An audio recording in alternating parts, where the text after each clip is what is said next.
Hello, hello. So you are looking at my phone, and it's a Samsung Galaxy Note 2. Yes, it's really old, but it still works really well. Or not really well, but it worked well for my needs at least. And I also got a sort of a, let's call it a cover on it to protect, because it's very glossy and the backside. So I want to protect it a little bit. But the thing is, I got this phone in early December or mid-December 2012, and this is the 3G version. 2 weeks after I got this phone, or 1 week or a couple of days perhaps, but they released the 4G or LTE version. So I only have 3G, but that's kind of enough for what I do. And about Christmas time in 2012, Samsung pushed out an update for it. So it got Android 4.4.2, and that was kind of the last update for this phone. So you got one update for it, and they never updated the phone since then. And since I got this phone for 4 years, I actually decided to root the phone and also install some custom ROMs on it. That's what I have done over here. So let's see if I can activate this.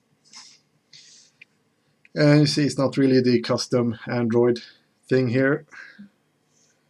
You see, if I press here, you get different options, the phone, everything. If you just drag it outside here, you just unlock it. And for some reason, I just got the phone stuff anyway. But as you can see, it's not really the Samsung icons. It's basically the Google stock icons, basically. And that's kind of the point. And even though this is the Cyanogen CM11 update, which is the latest sort of official version for this phone, and that is Android 4.4.4. So it's not much of an sort of update, but it uses a lot of stock items, and it didn't come with any Google apps, so there wasn't any Play Store, no Gmail or anything. So you have to sort of restart the phone and install those as a package. Sort of it's called Open G apps, and they will install like Gmail and App Store and Google Plus and YouTube and whatever. It's a little bit buggy. For example, the clock crash, you see, it just flashed. So the clock doesn't work, so I need to download another clock app. So it's things like that that crash a bunch of times. But otherwise, you can kind of see it has some Apollo music there, camera, and I also installed a bunch of other stuff here. You got the DSP manager, I think that's Cyanogen, and the file manager is also Cyanogen. But otherwise, it's kind of basically the stock Google stuff, how it looks like. And yeah, it looks pretty good, and it's pretty smooth as well. Works really well. And if I go to settings here, you can see normally on the Samsung phone you get different tabs up here, different settings, but everything is now on one kind of window here. And I am super user, I rooted the phone and stuff like that, so that's why I have super user. But if I go to about phone here, you can see it's the CyanogenMod updates instead of Samsung updates. And you can see the model number. It's the GT-N7100, which is the model number for the Note 2, or at least the European version. I don't know. And you can see there, down there, it's the Android version, 444, right over there. And the base models and stuff. CPU, it's an ARM v7 processor. It has 2 GB of RAM, and it has 16 GB of storage. And the problem with that is that you can't use all 16 gigs because Android takes about 5.5 GB. So you get like 10.5 gig free that you can use. So I actually installed a memory card. I'm sorry for that. A 64 gig memory card in it as well. And yeah, it's working pretty nice. Let's see what we have. Storage up there. So you can see total space 10.5 gig free. And of course I installed some apps, so I got about 9 or 8.5 gig free. And here's my SD card. It's a 64 gig SD card from SanDisk, and it shows up as like 59.48 gig. And when I actually tried to, or when I installed actually the, I actually tried the CM14.1 update, which is the Android 7.1. It kind of worked, but this was an unofficial version for this phone, and it was buggy as hell. And it also managed to sort of corrupt the SD card. And I had to reformat that SD card, and that was kind of a bummer because when I installed this ROM, I did a backup of the original sort of install from Samsung, and that backup of course got removed because I had to format. So I'm kind of stuck with Cyanogen now, but that's no problem really. So that's why I have so much space, because I had a lot of music and images, but some of the images, camera images or photos, I had synchronized to Dropbox and stuff, so I have saved them on my computer as well, so that's no problem. Also the contacts, I make a backup of them as well, and they also sync to Gmail, so no problems there. But otherwise, yeah, it's working pretty well, except some minor bugs. Let's see, yeah, the camera, the problems that I had before was that the SD card, it had to do with some kind of permissions, because some apps couldn't access the SD card or the external storage. It had to do with some permission, or some said it was kind of a hardware thing, but it was actually because I had installed the original Samsung stuff, and that was kind of locking it up, because when I actually formatted the SD card, the apps suddenly started to be able to access the SD card again. Because what I couldn't do was actually in the, for example, the camera app. Yeah, it's kind of blurry. I couldn't really move where it saves the images, because default it saves to the phone storage. But if you're going to record like 1080 videos, it's going to take up a lot of space, so I need to put them on the SD card. And I couldn't do that before, but now I suddenly can. And that's another kind of weird thing with the camera. It's always in widescreen, And when you take images, I set it to 8 megapixels right now, and it's a 4:3 aspect ratio. So when you actually take a picture, the picture will be this size. So what you see on the image, it will actually add more. It will be, the image is like this big. So that's kind of a weird thing. And of course you got a couple of settings here you can do. You can switch to the front. And yeah, so it's some settings you can do. And there you can see the storage. I have it on the SD card, which is nice. Which means that I can also connect to the computer and just transfer the files easy that way. Yeah. Otherwise, it kind of works. There was some other stuff that was kind of broken. Yeah, if I went into the settings here again, where was the settings? Yeah, I'm blind. There. If I went into, let's see, where was it? The language and input. And yeah, normally I am from Sweden, so normally I have it on Swedish here, but the spell checker and also the Google keyboard. When I try to do some preferences of languages, it just crashes.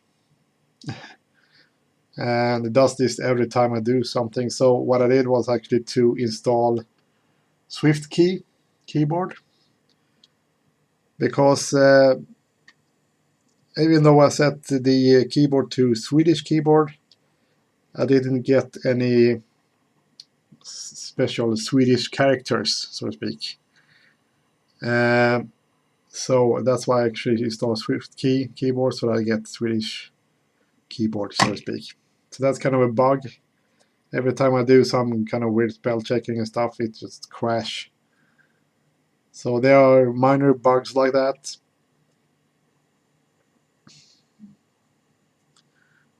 But yeah, otherwise, I have just been using. I installed it. Well, this morning it's like 2:30 p.m. right now, and I installed it like 12 hours ago. So I haven't really been using it that much. But the one kind of annoying thing I think is this: when you install the G apps, you get the Google search up here, the search bar, and I can't seem to be removing it for some reason, because I just think it takes up space, unnecessary space. And if you actually drag the screen to the right like this, you get also the Google search. So I don't see the point of having I don't see the point of having this bar up here when you just can drag the screen to the right. So yeah, it's kind of weird. And it's also originally on the phone you got a bunch of home screens, but by default it doesn't have any extra, just this Google one. But when you add sort of or move apps to the other one here, it will add automatically a home screen, so it's kind of nice. So yeah, I will run this, and I tested some apps that they actually work, and they seem to be working pretty good, except for some minor bugs in some apps. They crash a lot. But yeah, if you have like an O2 or old phone like this, try to root it. It's really nice, and I can show you how it's pretty easy how to do. And actually power it off here. Yeah, I want to shut it down.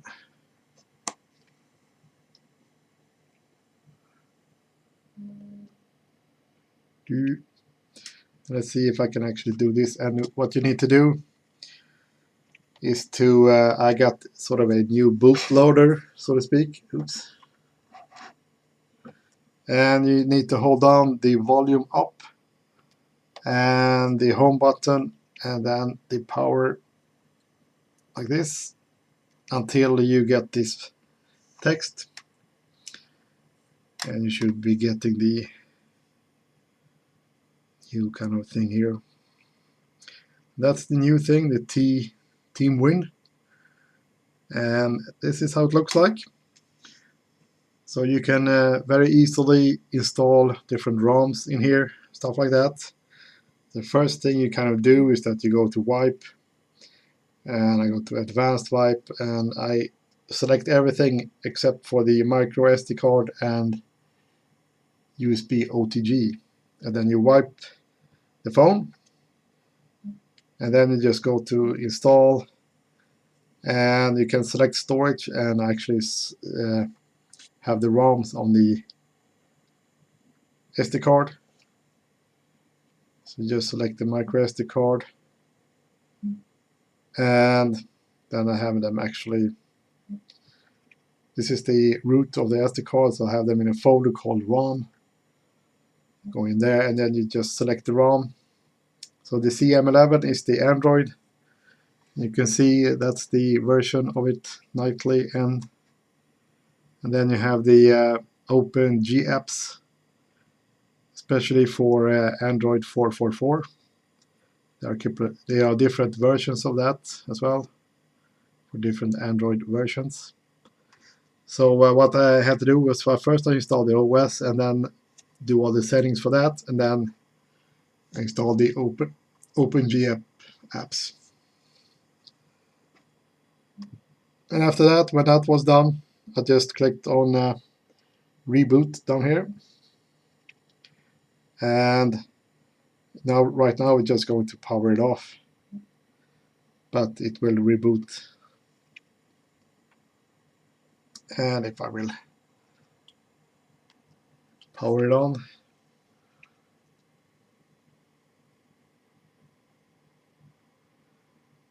and you got a new sort of load screen like this, CyanogenMod, instead of the regular sort of Google or Samsung sign there. And the boot time is about the same.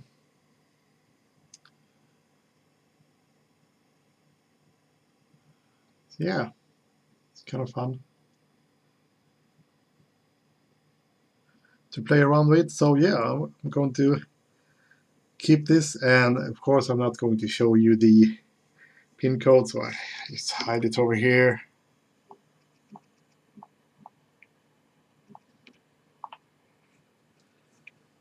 So there you go. Kind of nice. And the instead of having the regular battery sign up here, you got this ring, and it's showing the percentage inside that ring, but that text is so small that I can't read it. I think it says 97% right now. New updates are available. All right. And yeah, so you got different screens, and if you want to change sort of the fast stuff here, turn on and off Wi-Fi and stuff, got that over here. So yeah. So that's kind of fun to play around with, and I might do a video on how to kind of install this. It was a little bit tricky to root the phone and get root the phone was kind of easy. You had it on a software on the computer, but getting the the bootloader where you select the install and stuff, that was a bit tricky to get installed, because you needed to install a specific version first, and then you can update that version. And it was a bit tricky to getting that to work. But after that installation, everything was very easy. It was very easy to sort of download and install new ROMs.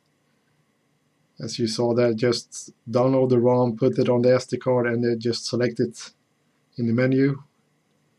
So yeah, So I will actually run CyanogenMod ROMs from now on. So yeah,